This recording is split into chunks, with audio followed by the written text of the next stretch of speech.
Bueno, aquí tenemos una nueva clase, como ahí dice el título. Voy a buscar explicar la Baja Edad Media y que ustedes puedan comprender por qué se llega a la Baja Edad Media, a entenderla como una transición de lo que fue la Edad Media a la etapa moderna, a la Edad Moderna. En principio vamos a hacer un repaso. Habíamos hablado, veníamos trabajando ya, que la Edad Media se divide en tres periodos: la temprana, la alta y la Baja Edad Media. En la Alta Edad Media es lo que habíamos trabajado respecto al feudalismo, esta etapa característica, por eso la palabra alta, porque es el momento donde generalmente se suele asociar a la Edad Media con la etapa del feudalismo. Ahora bien, la Baja Edad Media es el momento donde el feudalismo empieza a entrar en crisis, si bien no es que termina el feudalismo, pero empieza a resquebrajarse en el feudalismo. Entonces, vamos a unas características básicas. Si el feudalismo, podemos hablar que el poder del rey es un poder debilitado, porque tiene que dividir su reino en partes, porque no puede controlarlo todo, en los señores feudales, le reparte parte de sus tierras, empieza a generarse una concentración del poder. El poder del rey en la Baja Edad Media, vamos a entender por qué, pero durante la Baja Edad Media es el momento donde el poder del rey se empieza a concentrar, empieza a hacerse cada vez más fuerte. Desde el punto, va a terminar derivando en la Edad Moderna en lo que se llama el absolutismo, tema que se verá después. Muy bien.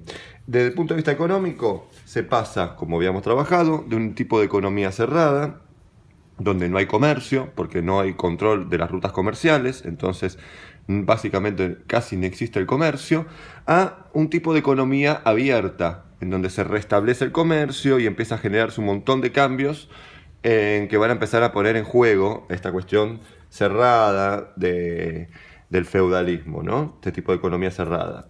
Desde el punto de vista social, bueno, el feudalismo es el momento donde está la sociedad dividida en estas tres órdenes que habíamos hablado, donde cada uno cumple un rol específico: los que trabajan, los campesinos y artesanos, los que gobiernan, la nobleza, y los que oran, lo que tienen el manejo espiritual, la parte de la iglesia.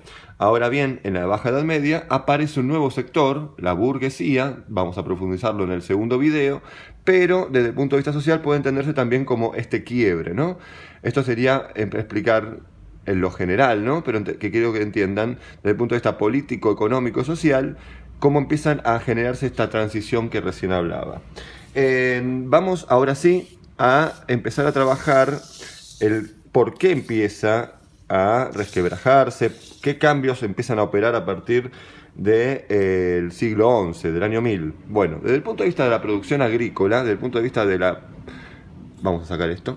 Desde el punto de vista de la producción agrícola, de qué se producía en el campo, entre los siglos XI y XIII empiezan a ser un momento de plena expansión. Expansión, vamos a entender por qué, las causas del por qué esta expansión de la producción agrícola, y después también las consecuencias, qué implica esto, ¿no?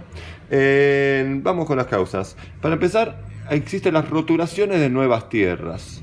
¿Qué significa la palabra roturar? Roturar es campos donde antes no se producía, no había producción, se empiezan a incorporar nuevas tierras. Y aquí voy a poner este mapita en donde se busca entender esto, ¿no? ¿Cómo? Miren la cantidad de bosques.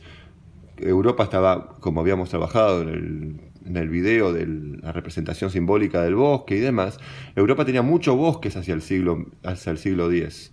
Fíjense en cómo se empieza a incorporar nuevas tierras, cómo se reducen los campos y se empiezan a incorporar nuevas tierras al cultivo, lo que obviamente va a generar una expansión de la producción, esto que veníamos hablando acá arriba.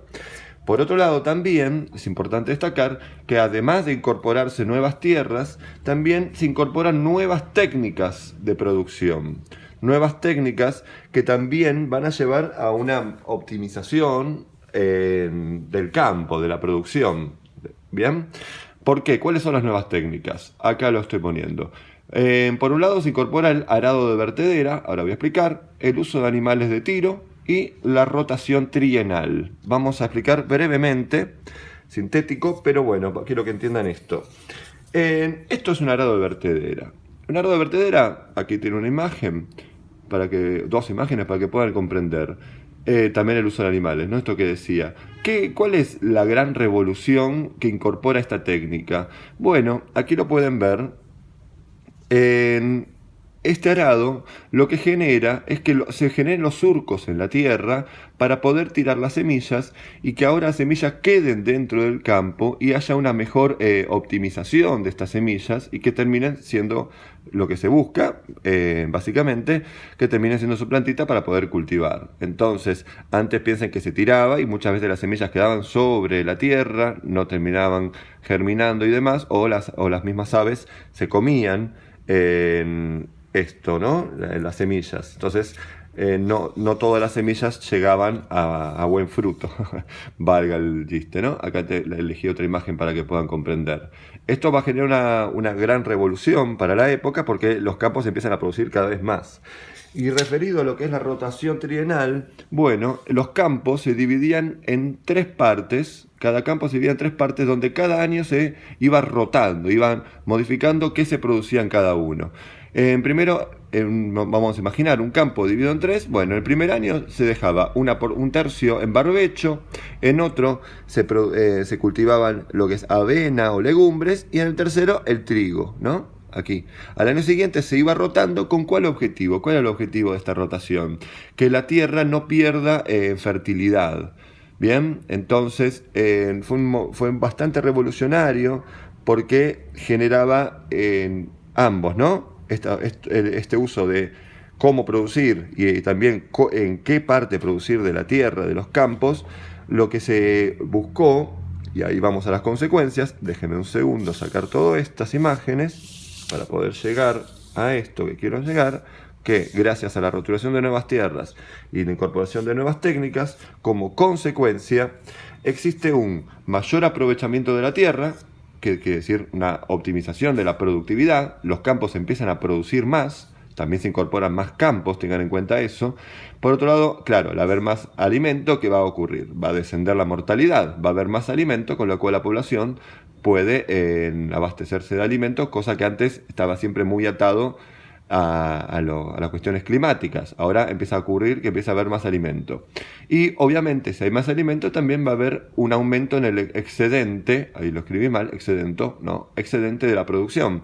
Va a haber más producción, entonces, en este sentido, va a no solamente referido a la alimentación de la población, que va a generar un aumento de la esperanza de vida, sino que también va a haber un excedente de producción. Aquí yo elegí esta imagen, que es muy simbólica, pero para que entiendan cómo empieza a crecer un crecimiento demográfico, ¿no? Empieza a crecer la cantidad de población. Miren, si en el año 1000 aproximadamente en Europa había 40 millones de personas, hacia 1300, 300 años después, casi que se duplica la población, de 40 a 70 millones de personas. Vamos a ver después, en el segundo video, con la crisis del siglo XIV, miren cómo desciende abruptamente la cantidad de población, tema que después lo vamos a ver. Por un lado, entonces decía, para repasar, en la Baja Edad Media empieza a ocurrir esta cuestión de un aumento de la producción agrícola que va a traer este impacto. Pero por otro lado hay otro hecho simbólico que son las cruzadas. Bien, las cruzadas, vamos a empezar a entender básicamente qué fueron. Fueron expediciones militares para recuperar la Tierra Santa. Bien, que acá elegí 2 imágenes. Primera imagen, la imagen de unos cruzados, ¿no? Cruzado, la palabra cruz determina lo que significa, la idea de la cruz como lo cristiano, que busca recuperar las tierras santas. ¿Cuáles son las tierras santas? Sobre todo la región del corredor sirio-palestino, Jerusalén, la tierra santa donde había vivido Jesús, ahí que estaban en manos musulmanas, ¿no? Todo esto, habíamos hablado, hasta España era musulmán, dominio musulmán. Los cristianos empiezan a partir de las cruzadas, hacia el año 1100, empiezan a buscar recuperar estas tierras, que por momentos lo recuperan, por momentos no, pero sí es importante destacar que,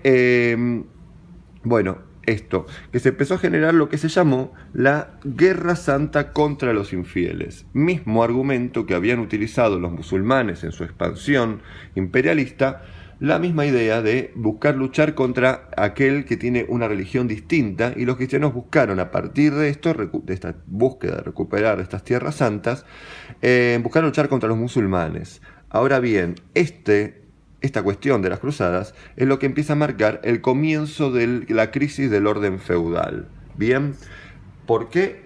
Porque justamente, vamos a las consecuencias, ¿no? ¿Por qué esta crisis del orden feudal?